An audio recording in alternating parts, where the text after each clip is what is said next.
Bueno, si quieres una introducción al tema de Aleister Crowley, y bienvenido, empieza cuando quieras. Gracias, Martín. Vamos a ver, no voy a hacer una introducción, voy a hacer una declaración, porque yo, por ejemplo, no soy crowleyano. No, aunque pueda compartir algún punto de vista con Aleister Crowley, no sigo su doctrina y opino que en ciertos puntos está bastante errado. No obstante, sí que hay que ver cuánto de amarillismo y sensacionalismo hay sobre la figura de Aleister Crowley. Solo quería decir eso, que para nada soy crowleyano, y que vamos a ver si podemos llegar a una conclusión sobre quién era Aleister Crowley a raíz de pues, los estudios de datos objetivos sobre su vida. Antes de empezar con el tema, una pregunta. En este caso, ¿la verdad supera la ficción? No lo sé. Veremos a ver si cuando acabemos de hablar sobre Crowley podemos decir algo al respecto. Para empezar ya con el tema, ¿cómo fue la juventud de Aleister Crowley? Pues mira, Martín, Aleister Crowley no siempre se llamó Aleister Crowley. Luego veremos por qué cambió su nombre. Pero él se llamaba Edward Alexander Crowley y nació el 12 de octubre de 1875 en Leamington, Warwickshire, en Inglaterra. Crowley era hijo de un cervecero galés que además era predicador de una secta conocida como los Plymouth Brethren o los hermanos de Plymouth.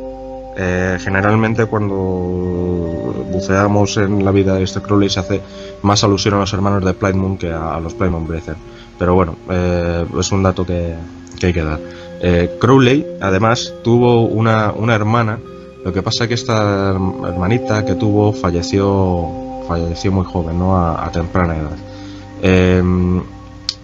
Aleister Crowley se sentía muy a disgusto, ¿no? Pues al crecer en un ambiente tan controlado, ¿no? como el que tenía con los hermanos Plymouth, ¿no? Pues si lo comparamos con el futuro comportamiento desenfrenado y sin límites del que haría gala, ¿no? Los hermanos Plymouth eran una secta evangélica muy conservadora, en la que casi cualquier cosa, ¿no? Pues era pecado. Su madre, Emily Berta, por ejemplo, no le abrazaba, no le besaba, no le leía cuentos, solo le leía la Biblia. Era el único libro permitido que podía leer Crowley, y más concretamente los evangelios. Y no solo eso, Crowley odiaba a sus padres hasta tal punto que, a modo de ritual, vamos a decir, simpático, ¿no? Dado que simpatía significa sufrir juntos, ¿no? Pues aplicó a un gato toda suerte de torturas, ¿no? Que se cree tendrían como objetivo ser sufridas por sus progenitores. Y este podría ser el primer contacto, ¿no? Pues que el joven Crowley tuvo pues con los asuntos que más tarde le harían famoso. En 1881, ¿no? Pues la familia Crowley pues se traslada a lo que ellos llamaban la granja, ¿no? Red Hill, que estaba en Surrey. Y en 1884 Crowley fue enviado a un colegio evangelista también, que era Saint Leonard. Solo que, vamos, él estuvo muy poquito tiempo ahí, ¿no? Un añito, y luego fue trasladado a Cambridge. Su padre murió entre 1886 y 1887. Aquí hay controversia, ¿no? Porque unos dicen que en el 86, otros que en el 87. Vamos a decir que entre el 86 y el 87, ¿no? Y Crowley, ¿no? Pues fue separado, ¿no? del colegio por 2 años más tarde. Estos 2 años, ¿no? Él los describiría como los años inauditos de tortura. El chico, ¿no? Crowley fue seriamente afectado, ¿no? Y su salud pues fuertemente resentida, ¿no? por este hecho. Y vamos, si miráramos el asunto desde un punto de vista psicológico, ¿no? Pues uno pues, podría imaginar que fue en estos años cuando Crowley se adoptase, ¿no? Pues un marcado cariz anticristiano y más concretamente antievangelista. pues no, él no había conocido otra cosa. Él, cuando a lo mejor arremetía contra el cristianismo, el catolicismo o tal, estaba realmente arremetiendo contra los evangélicos, porque él no había conocido otra cosa que no fuera el evangelismo puro y duro de los hermanos de Plymouth. Pero bueno, la historia en sí no es tan simple, ¿no? Crowley fue pasando por diferentes colegios. Su padre murió, ¿no? Le dejó 17.000 libras, que era un fortunón en aquella época. La familia pues pasó a ser liderada por su madre, ¿no? Que, como ya he dicho, era Emily Berta, y por su tío Tom Bond Bishop, quedando pues Crowley también a cargo de dos tías solteronas que tenía, ¿no? Y que le criaron hasta la mayoría de edad. Bueno, pues es aquí cuando en él surge, ¿no? Pues una marcada y formada forma de opinión, ¿no? Pues de que el cristianismo, y hay que decir evangélico, solo le trajo muerte y tortura, ¿no? Pues en sus años de juventud.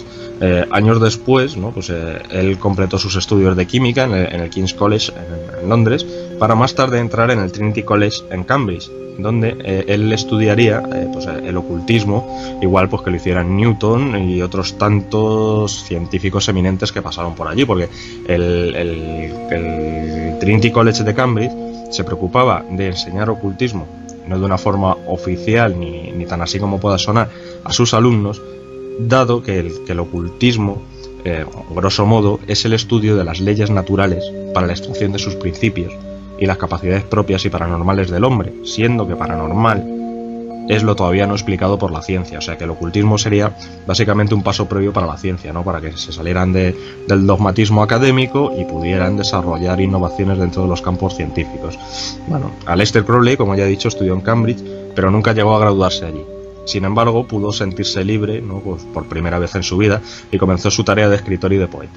Se dice que también fue allí donde Aleister Crowley comenzó a rebelarse y se declaró como un acérrimo enemigo de la Iglesia cristiana, ¿no? Anteponiendo la magia, ¿no? a la religión como un mejor medio, pues, para alcanzar la realización espiritual. Además, expresó su odio hacia sus padres, a los que siempre quiso hacerles daño, por lo que no es de extrañar que su propia madre le llegara a llamar la bestia, ¿no? Pues por las obvias connotaciones, primero evangélicas de la madre, y segundo, pues vamos a decir entre comillas, que valga el chiste, diablillo, que era Crowley cuando era joven, y más concretamente niño. En 1898, por ejemplo, escribiría el libro titulado Aceldama, que sería su primer libro, y que publicó bajo el nombre de un... Vamos, bajo el nombre no. Él decía que lo había escrito un caballero de Cambridge, o sea, no un caballero de Cambridge. Más tarde, pues, confesó que lo había escrito él. Y en este libro se basa básicamente en que Dios y el diablo tienen una lucha por el alma de Crowley, y Crowley a ciencia cierta no sabe quién ha ganado. Si analizásemos su comportamiento posterior y dentro de la perspectiva católica, cristiana, evangélica de la época, pues encontraríamos que el diablo habría sido quien hubiera ganado. Crowley también comienza en el Trinity College de Cambridge a leer la Cábala de Nudata de Fermat, y es allí donde conoce a Julian Baker. En septiembre de 1898, pues el señor Baker le presenta a Frater Bolo Noscere, que es George Cecil Jones, pues quien a la vez le presenta a Samuel Liddell MacGregor Matters y a la Orden de la Aurora Dorada, ¿no? Donde ingresaría con el grado de neófito 0 igual 0, con el moto de Frater Perdurabo. Y básicamente, cuestiones aparte, ¿no? Pues como su afición por el alpinismo, piragüismo, tal, pues esto es en síntesis parte de la juventud de Aleister Crowley.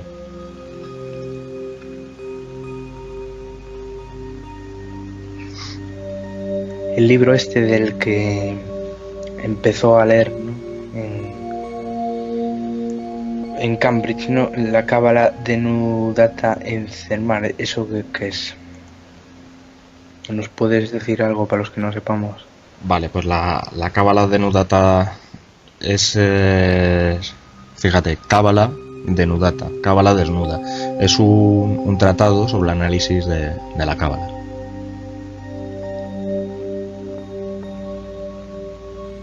Vale, y la siguiente pregunta es: ¿qué papel tuvo en la magia Aleister Crowley? Pues a mi juicio tuvo un papel importante, aunque bastante errado. Vamos a ver, o sea, él llegó a unas conclusiones muy importantes, pero digamos que al final acabó mezclando muchas cosas. El interés de Aleister Crowley por lo oculto se dice que comenzó en Cambridge a leer al autor Carl von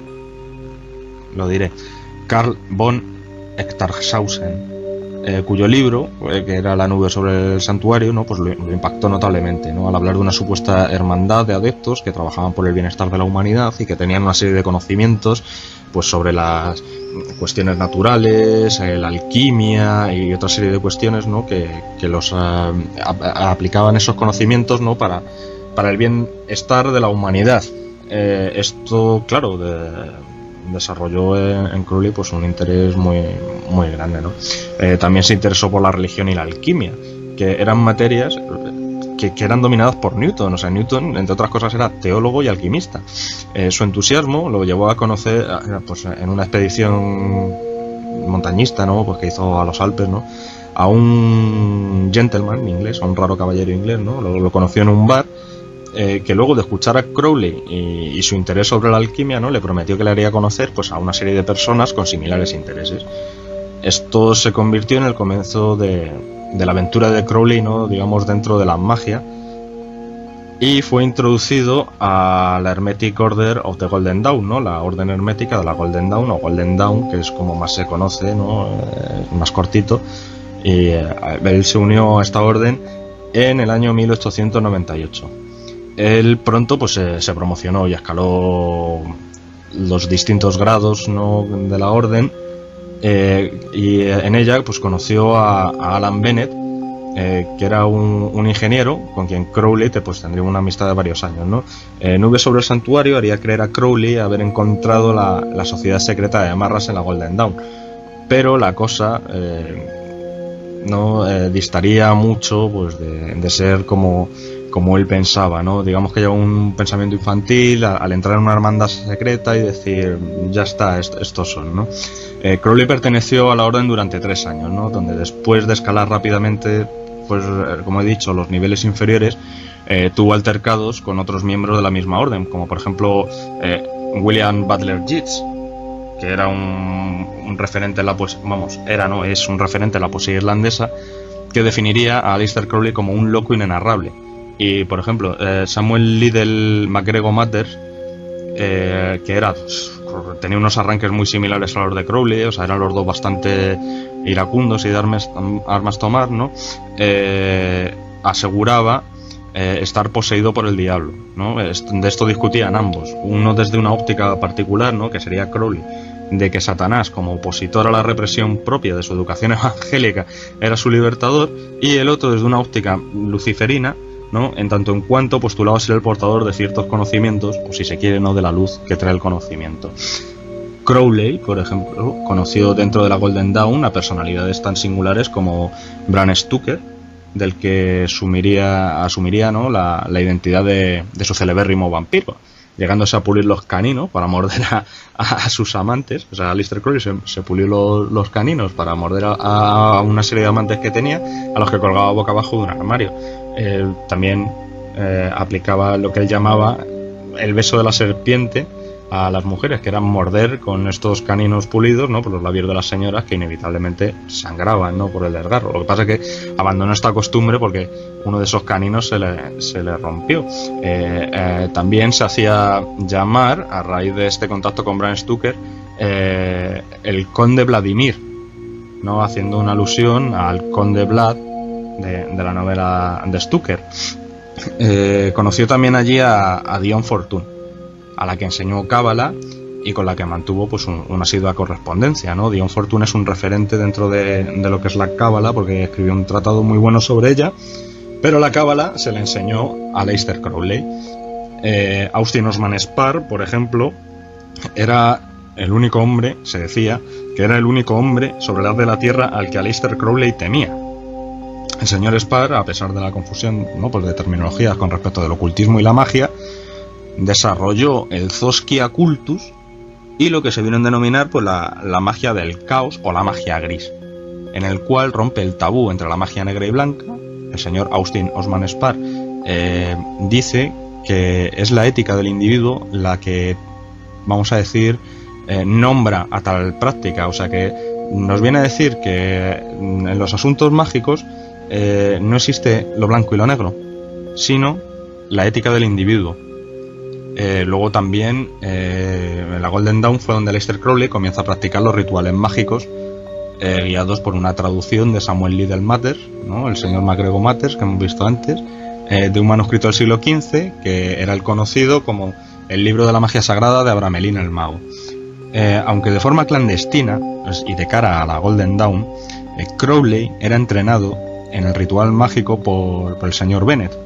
Bennett era considerado un mago de extraordinarias habilidades, y Crowley recibía con mucha admiración, ¿no?, las enseñanzas de este señor, del señor Alan Bennett, ¿no?, pues en un piso donde convivieron juntos, ¿no?, en Londres. Crowley intenta sus primeros experimentos reales pues con los rituales mágicos bajo la tutoría del señor Bennett. Perdón. Y otro de sus mentores, ¿no?, que sería George Cecil Jones, del que hablaba antes. Y estas dos personas podríamos decir que eran las personas que se encontraban detrás de Crowley. Y de hecho se especula que Alan Bennett era el que aportaba ciertas inyecciones monetarias al siempre dilapidador Crowley, ¿no? Crowley no le daba un valor al dinero y lo gastaba alegremente para siempre quedar en bancarrota. El señor Alan Bennett también entrenó a Crowley en cuestiones tales como el budismo, el yoga y la meditación. Y finalmente pues el señor Bennett muere en 1923, ya tiempo después de haber formado a Crowley. Debido a los estudios ocultistas que Crowley tenía a raíz de su estancia en el Trinity College y a su adiestramiento por parte del señor Bennett y de George Cecil Jones, Crowley llegó a sentenciar que las gentes que campaban por la Golden Dawn no conocían el significado del verdadero ocultismo, ya que eran una orden pues más centrada en los asuntos místicos que en otra cosa, y que, como a menudo sucede en este tipo de sitios, ¿no?, pues se mezclaban las churras con las merinas, porque llamaban magia a una cosa que era ocultismo, ocultismo a una cosa que era esoterismo, esoterismo a una cosa que era magia. Bueno, un sin Dios, pues como suele imperar en este tipo de asociaciones. Aleister Crowley fue rápidamente, ¿no?, pues expulsado de la Golden Dawn y después fundó la Astrum Argentum, llegando, ¿no?, pues también a ser un personaje importante dentro de la OTO, ¿no?, la Ordo Templi Orientis, así como de alguna que otra sociedad secreta y más concretamente ocultista. Aleister Crowley llamó iluminismo científico, por ejemplo, al sistema que desarrolló para la Astrum Argentum, ¿no? Que hay que decir que él, cuando estuvo en la Golden Dawn, digamos que la Golden Dawn estaba dividida en 3 niveles, independientemente pues de los grados que pudieran aplicarse a los acólitos o a la gente que estuviera allí, que uno sería la Hermética Orden de la Golden Dawn, que sería, vamos a decir así, de cara al público, un segundo nivel que participaría de las enseñanzas rosacrucianas, y un tercer nivel que sería la Astrum Argentinum, que estaría compuesta pues por personas vivas y almas descarnadas y que tendrían un conocimiento grande. Bueno, pues él, haciendo una copia, vamos a decir, una falsificación del Astrum Argentinum, funda la Astrum Argentum, y claro, aprovecha todo ese poder e influencia y ese tirón que tenía la Golden Dawn, ¿no?, para captar adeptos. Pues él desarrolla el iluminismo científico dentro de la Astrum Argentum, cuyo lema es el método de la ciencia, el objetivo de la religión, en el cual, según Aleister Crowley, si se interpreta correctamente, está expresado todo y no le faltaba razón. Para difundir su mensaje, no publicó una serie de revistas que fueron conocidas como El Equinoccio o The Equinox. Lo que pasa que esto es como la revista Más Allá. Todo el mundo habla de la revista Más Allá, pero debajo pone de la ciencia. Bueno, pues este equinoccio era el equinoccio de los dioses y la fundó en 1909. Para eso y para revelar pues parte de los ritos místicos, ¿no?, que la Golden Dawn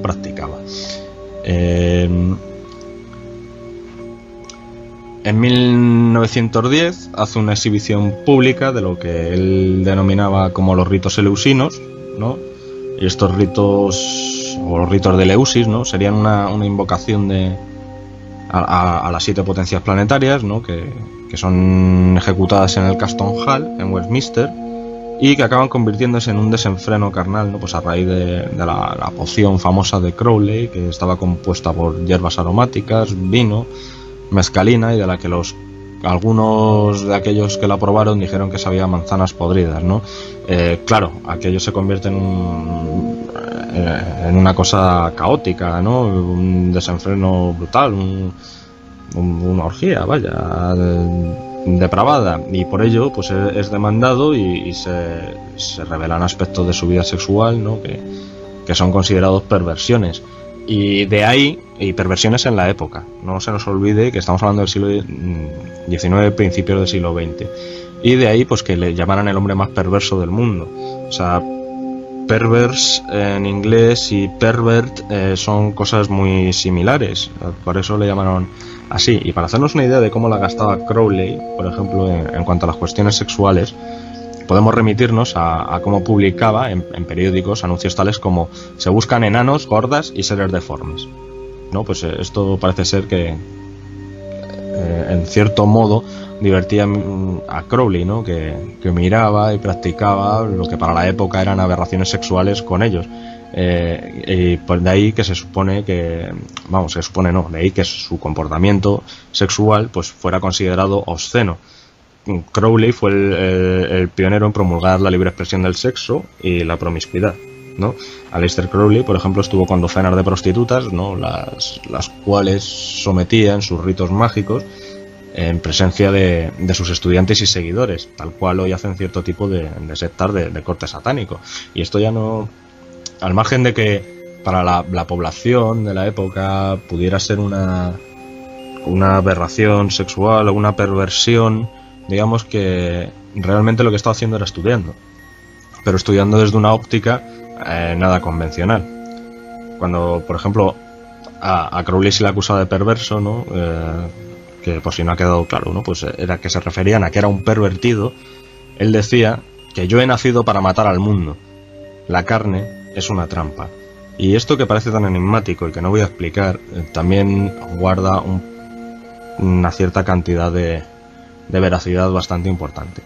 No obstante, y en defensa, no, pues ya no de Crowley, ¿no? Sino de la verdad, hay que decir que si existe trato, no existe pecado.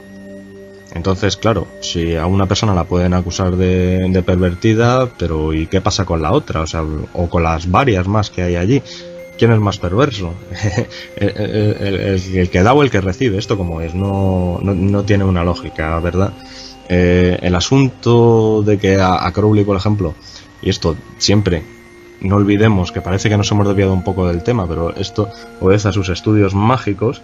El asunto de que le llamaran perverso o no, pues es una cosa curiosa, ¿no? Porque la prensa se preocupó muy mucho de definir a Crowley como perverso o malvado, cuando coetáneos suyos pues fueron los monstruosos genocidas más aberrantes que la historia vio jamás.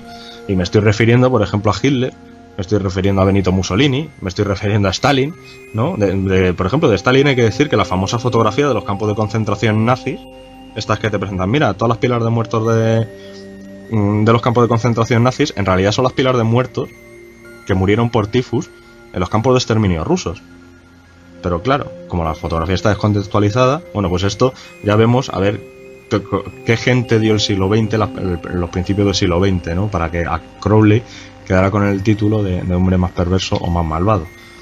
Y como curiosidad, hablando de estas cuestiones sexuales, me viene a la memoria, ¿no? Pues que, por ejemplo, la palabra dildo, ¿no? Que hace ilusión a lo que en mi pueblo se conoce como un contentamozas, ¿no? Y que no está reconocida de forma oficial en los diccionarios ingleses, es una invención de Crowley y los diferenciaba como de una o de dos plazas. Cambiando de tercio, ¿no? Y durante la Primera Guerra Mundial, Crowley decía estar de parte de los alemanes y sugirió que Inglaterra debería de ser repartida, ¿no? Pues entre Francia y Alemania, mientras que durante la Segunda Guerra Mundial se mostraba abiertamente a favor de Inglaterra. Esto es porque cuando él ingresó en la OTAN le engañaron. y no le informaron de ciertas actividades que estaban desarrollando en Alemania. Por eso él se gira y va en contra de los alemanes. Aleister Crowley sugirió a Winston Churchill, ¿no? Pues el feroz líder británico, ¿no? Que dirigía las fuerzas inglesas en la Segunda Guerra Mundial, que usara un signo que era conocido como el signo de la victoria, que es el famoso thumbs up, que es cuando se levanta el dedo pulgar, ¿no? Pues para expresar una afirmación o victoria, que a menudo era usado, ¿no? por los soldados. Esto aparece publicado en un panfletillo que Crowley escribió, que se llama Thumbs Up, a Pentagram, a Pentacle to Win the War, para que también, ¿no? Pues lo usará la gente, usará el método de utilizar este signo para ganar la guerra. También encontramos que legó a Churchill el signo de la V de victoria, que no es lo mismo que el signo de victoria thumbs up. Digamos que existe la V, existe el thumbs up, y los dos persiguen el mismo fin de alcanzar la victoria. Esto se supone que lo inventó un belga, pero es cierto que en libros anteriores a la supuesta invención de este belga, Crowley ya aparecía haciendo este signo, este símbolo, ¿no? Y este símbolo se dice que representa el diabolismo más incipiente, y desde la perspectiva de Crowley, ¿no? No que se esté adorando a Satanás ni cosas por el estilo, sino que se está, digamos, haciendo uso de ese diablo interior, y de ahí pues lo nocivo que pueda resultar ese símbolo, ¿no? Churchill, ¿no? Pues como fumador de puros que era, pues tenía cierta facilidad para hacer este signo, ¿no? Incluso de forma no evidente, ¿no? Por ahí con su purete pues hacía la V. Es por su ayuda al bando de Churchill, ¿no? Al bando inglés, que algunos consideran a Crowley como un mago blanco, ¿no? Ya que ayudó a acabar con el nazismo y con el monstruo que era Hitler, ¿no? Pero por ahí quedó Stalin, por ahí quedó un montón de gentes. Habría que ver a ver qué es eso de mago blanco y mago negro, ¿no? De esta manera nos encontramos, ¿no? Con que un miembro de la Golden Dawn, Yeats, comentara, ¿no? O sea, el señor Yeats, Walter Yeats, el poeta irlandés, comentara en una carta, ¿no? Pues dirigida a un amigo, que Crowley ha estado haciendo imágenes de cera de todos nosotros y clavando alfileres en ella, lo cual es una práctica de magia negra que contradice sus declaraciones. Bueno, unas declaraciones que él hizo de que él no era un mago negro, y este señor Yeats dice que las imágenes que él hacía, ¿no? Pues las atravesaba con alfilerillos y que esto era magia negra. Bueno, pues yo aprovecho, por ejemplo, para decir que los monigotes y las agujas son más antiguos que el propio concepto de magia negra, y que tampoco tienen que ver con el vudú. Esto lo digo porque estas efigies eran utilizadas ya en la antigua Grecia y eran denominadas como los polosoi. Esto pues demostraría, ¿no? Que los conocimientos místico-mágicos del señor Yeats eran bastante deficientes, tal y como postulaba Crowley acerca de los estudiosos de la Golden Dawn. Cuando a Crowley pues se le acusa de oficiar misas negras, él responde magistralmente que la misa negra es un asunto que él no podría practicar en la vida, porque para practicar una misa negra tienes que ser un sacerdote católico, y él no era católico, ni cristiano evangelista. De hecho, le daba asco, entonces él no podría celebrar nunca ese tipo de ceremonias. ¿Cómo es eso de que no... Una ceremonia de magia negra tendría que estar misa negra. La ceremonia de misa negra tendría que estar, digamos, dirigida por un sacerdote. Claro, esto viene de los procesos inquisitoriales. Para poder hacer una misa... A ver, primero, para adorar a Satanás tienes que creer en Dios forzosamente, porque forma parte de la misma mitología. Ahí no hay separación. Tú no puedes ser un satanista o que solo adore a Satanás, no. Tienes que contemplar la figura de Dios. Entonces, ¿qué ocurre? Que la misa negra es una burla de la Eucaristía católica. Entonces, ¿qué ocurre? Que para oficiar ese rito es necesario que un sacerdote cristiano corrupto presida ese tipo de ritual, que es una liturgia que, digamos, en los procesos inquisitoriales o en textos que versan sobre las misas negras aparecen muchos elementos invertidos, como los crucifijos invertidos, el Padre Nuestro invertido, ¿no? Y se hace toda una liturgia invertida de lo que es la Eucaristía, y de ahí que tenga que practicarla un sacerdote que aunque sea cristiano, no es un apóstata, no es un excomulgado, sino que tiene que estar consagrado a Dios para que la burla o el acercamiento a Satanás sea mayor. Bueno, bueno, pues para seguir hablando de magia, ¿en qué consistieron los trabajos mágicos llamados los trabajos de Amalantrah, llevados por Crowley? Vale, pues los trabajos de Amalantrah son unos trabajos que realizó Crowley desde enero hasta marzo de 1918. Crowley comenzó en ese tiempo pues una serie de trabajos mágicos llamados los trabajos de Amalantrah, ¿no? Como hemos dicho, en Central Park West. O sea, no los hizo en una ciudad en ruinas o en lo alto de un monte, no. Los hizo en mitad de Nueva York, en Central Park West. Estos trabajos pues eran realizados mediante vía mágica ceremonial y sexual, ¿no? Que era lo que Crowley denominaba como su hechizo, ¿no? Intentando invocar ciertas inteligencias al plano físico, tal y como pues Crowley y Mathers habían estudiado dentro de la Golden Dawn, ¿no?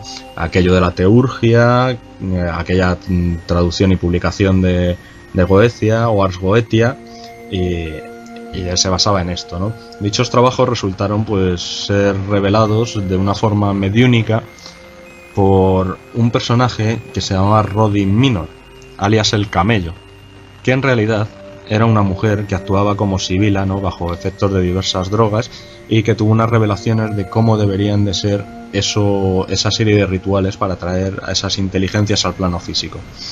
Bueno, ¿Sibila qué sería? Las mujeres que había dentro de los oráculos que al consumir estupefacientes o exponerse a gases alucinaban y tenían revelaciones. Entonces profetizaban, eran las profetisas de los oráculos, una sibila, una pitonisa, así a grosso modo, eso es lo que significa sibila.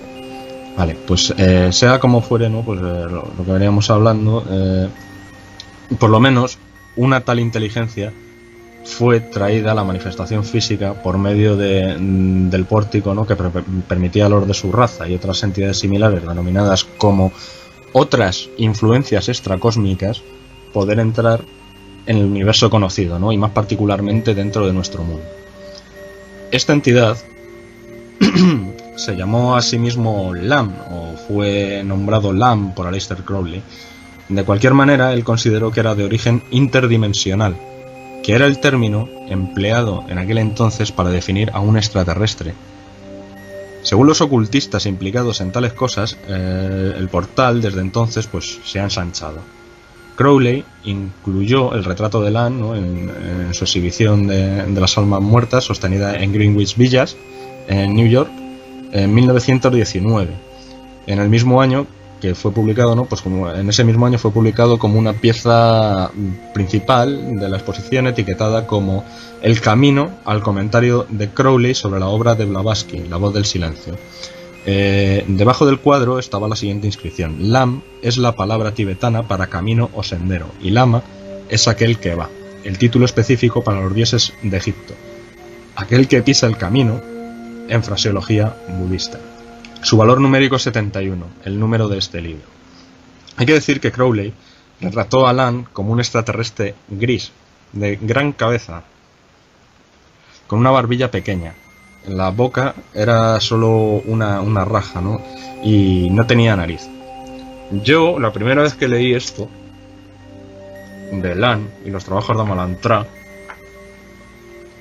pensé que esta representación que hizo Crowley de Lam era una representación artística de los habitantes de la esfera, o mundo si se prefiere, ¿no? De la esfera Nesia del Zohar, que a buen seguro Crowley habría leído. En él se describen a unos seres que viven en un mundo aparte del hombre, a menudo interpretados como planos, unos seres que son enanos, carentes de nariz, que solo tienen 2 agujeros. Bueno, como curiosidad hay que decir que el Zohar está escrito en el siglo II. Y en este libro no se especifica nada acerca de la cabeza de estos seres, de sus ojos o de su barbilla, simplemente que su nariz solo son 2 agujeros. Esto hace pensar que si Crowley dibujó así este ser es porque realmente lo vio, independientemente de lo que él pudiera recordar de él, porque no olvidemos que en los rituales de invocación campaba el sexo, las drogas, estados alterados de conciencia, y una cosa es lo que pudiera ver y otra la que pudiera dibujar, pero aún así habría una íntima relación entre ellas. Bueno, pues desde el tiempo de Crowley, ¿no?, varios esoteristas e individuos, ¿no?, pues que han seguido sus pasos han demandado haber contactado intencionalmente y con éxito, además, con Lan. Estos individuos consideran que Lan es un transmundano o entidad extraterrestre y afirmaron haber tenido gran éxito en sus invocaciones. Después del éxito de estos contactos, el interés en los círculos mágicos y especialmente en los crowleyanos creció, no solo el asunto de Lan. En 1987 el señor Kenneth Grant, el generalmente reconocido sucesor de Crowley dentro de la OTO, fue tan lejos como para formalizar los trabajos en torno a Lan, como el trabajo de Amalantrá, en algo llamado el culto a Lan. Michael Berthiaus, un notable contactado, ¿no?, e invocador de Lan, diría que él es el desarrollo subterráneo de la Gnosis Lucifer, considerando que Gnosis significa un conocimiento intuitivo, lo que vendría a significar que conocer a Lan es como conocer un surgimiento desde el inconsciente de un conocimiento interno de Lucifer, ya sea que Lucifer es el portador de luz o el traidor de conocimiento, y Lan pues sería en sí un traidor de conocimiento. Michael Berthiaus diría además que Lan es el modo natural de evolución humana en el presente eón, indicando que para él y sus seguidores esta Lucifer Gnosis de Lan es el sendero apropiado del crecimiento espiritual humano en este tiempo que es ahora. Y con ahora me refiero a los tiempos que corren. Por ejemplo, hemos hablado de 1987. Crowley le puso el término, ¿no?, a la cultivación intencional del crecimiento espiritual, ¿no?, y él lo llamaba el gran trabajo. Y Crowley decía del gran trabajo que involucraba precisamente el establecimiento de contacto con inteligencias no humanas, inteligencias tales como Lan.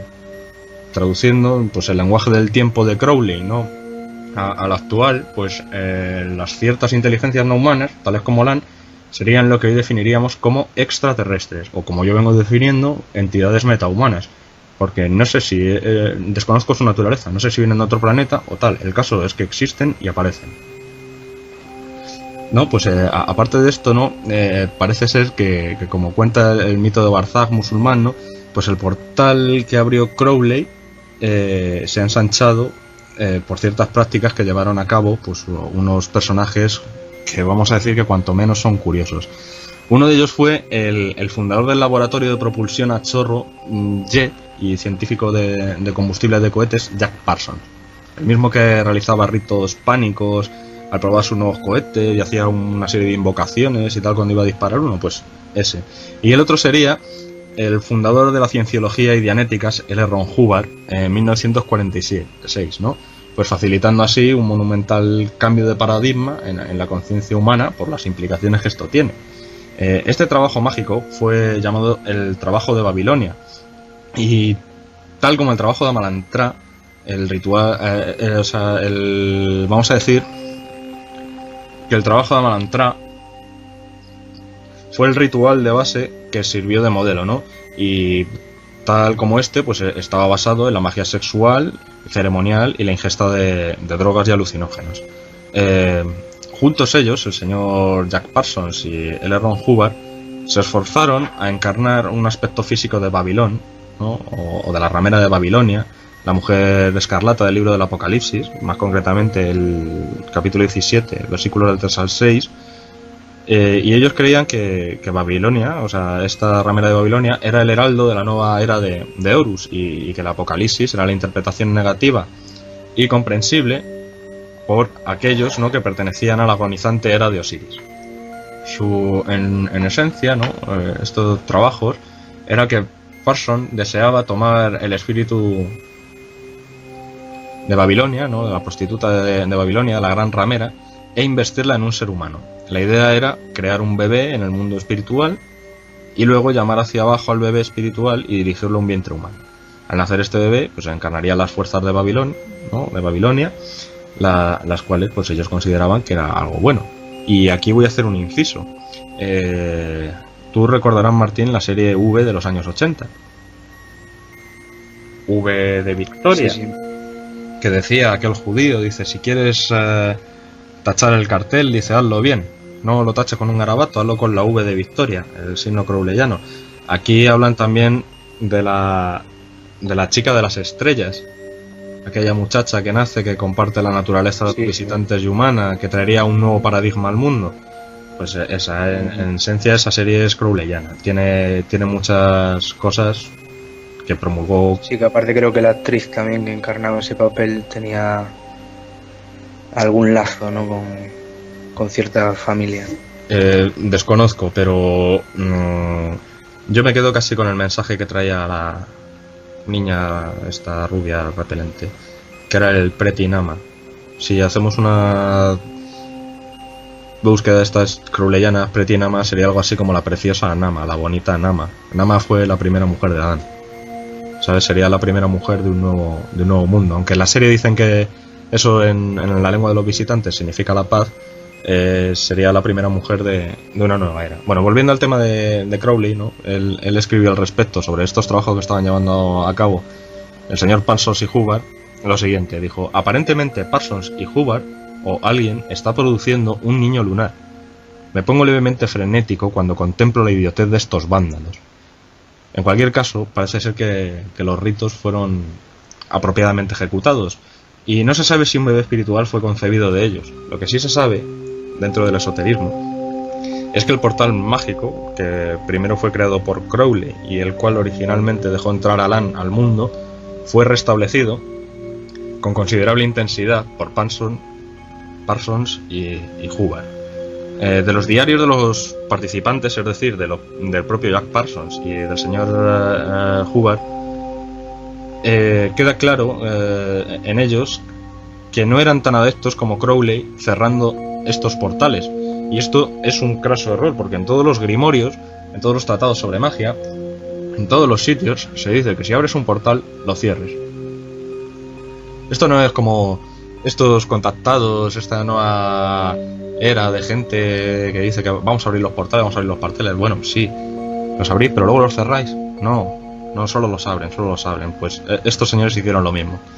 Y entonces parece haber sido logrado, ¿no? Lo que fue logrado fue el drástico agrandamiento y rasgado del portal mágico existente, ¿no? Y el subsecuente no cierre de él, debido a esto, a que no tomaron las precauciones oportunas.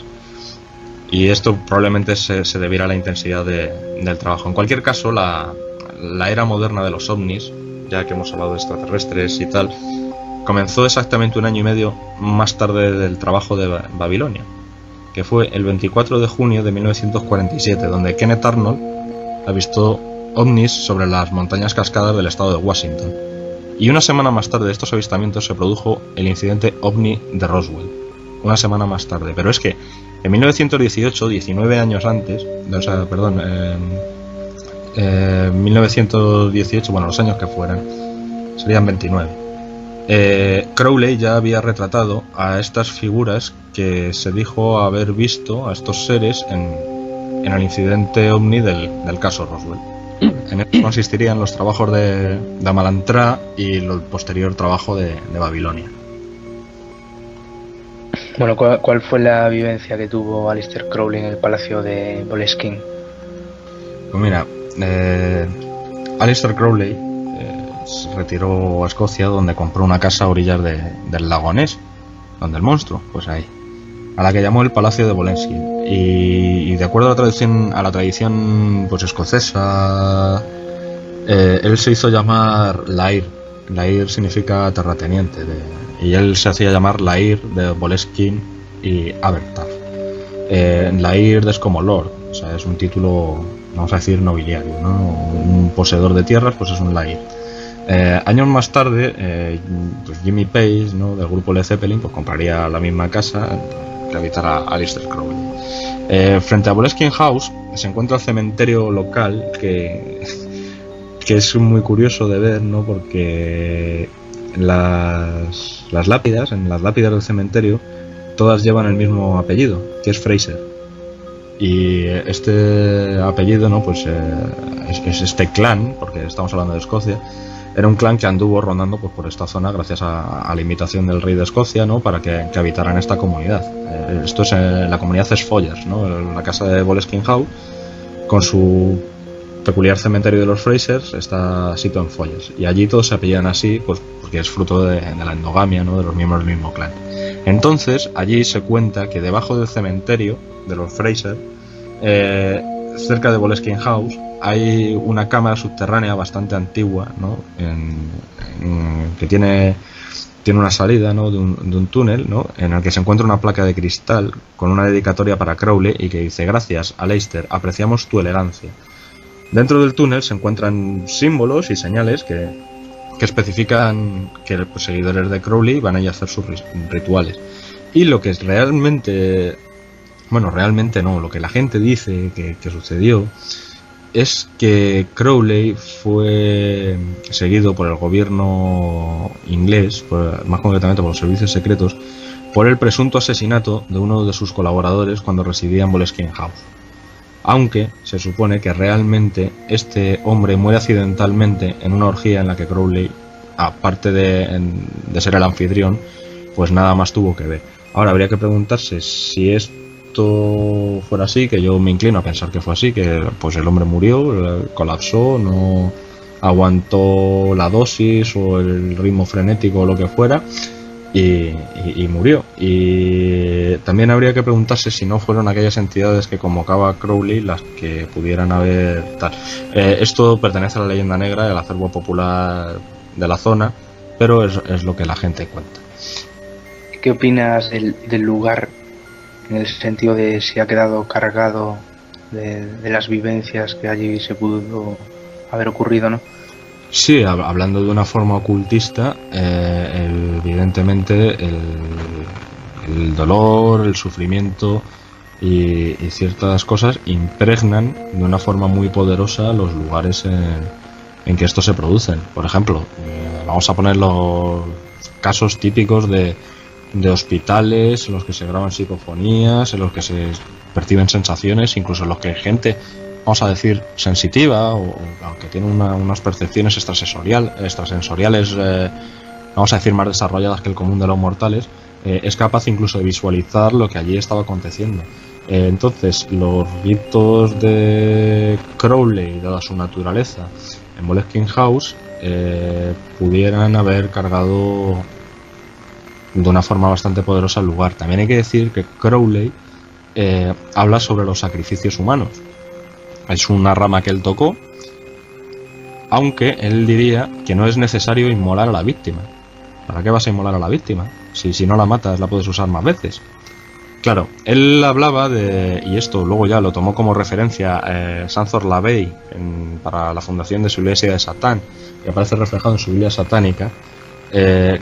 Aparecen los pensamientos de Crowley al respecto, que es que a la hora de sacrificar o de realizar estos ritos de sangre con una persona, se produce una serie de energías y una serie de cuestiones que, si son capaces de impregnar, como ya hemos dicho, una casa o un sitio, una zona, un cementerio o cualquier sitio, una tapia de fusilados o lo que sea, pues esas energías se pueden aprovechar para la convocación de estas entidades que parece ser que se ven atraídas por ellas.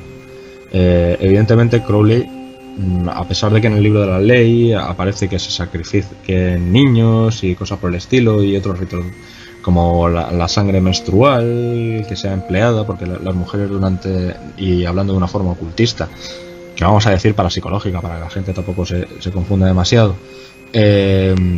producen lo que se llama psicorragias. De hecho, la fenomenología poltergeist suele provocar las mujeres que están dando el paso a la pubertad o que son madres solteras o tal, ¿no? Porque en estos periodos de menstruación se producen las psicorragias, y entonces esas energías, según Crowley, se pueden aprovechar para eso. A él se le reveló que se hicieran sacrificios, pero él llegó a la conclusión de que no era necesario.